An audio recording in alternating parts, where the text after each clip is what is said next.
আমি আবার একটা অ্যাডভেঞ্চারে এসেছি। না, অ্যাকচুয়ালি অ্যাক্সিডেন্টে পড়ে গেছি।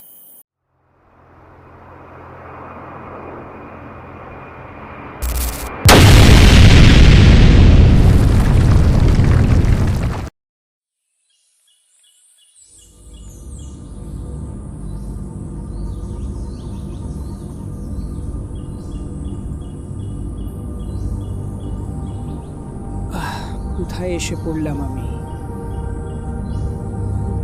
আমরা প্লেনে অ্যামাজন রেন ফরেস্টের উপর দিয়ে যাচ্ছিলাম। তারপর তারপর তার মানে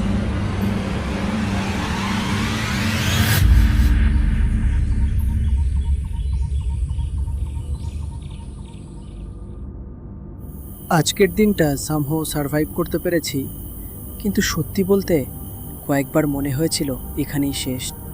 প্রথমে মনে হচ্ছিল সব জায়গা একই, চারদিক থেকে অদ্ভুত শব্দ আসছিল। প্রায় কয়েক ঘন্টা এদিক ওদিক ঘুরছিলাম, তারপর গাছগুলোতে দাগ কাটা শুরু করলাম। এখানে হারিয়ে গেলে মানে প্রায় মৃত্যু। তারপর হঠাৎ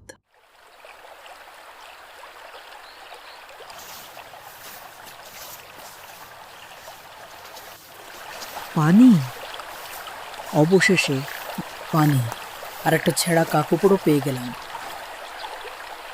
পানি পেলে বাঁচার সুযোগ অনেক বেড়ে যায়। ওই কাপড় দিয়ে একটা আশ্রয় বানালাম, তারপর অন্ধকার হওয়ার আগে কাঠ আর খাবারের জন্য বের হলাম।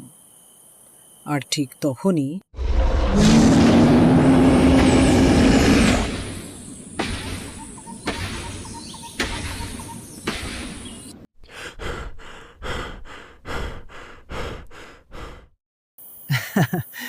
যাই হোক, আমারও কিছু সার্ভাইভাল স্কিল আছে, যা হবে দেখা যাবে।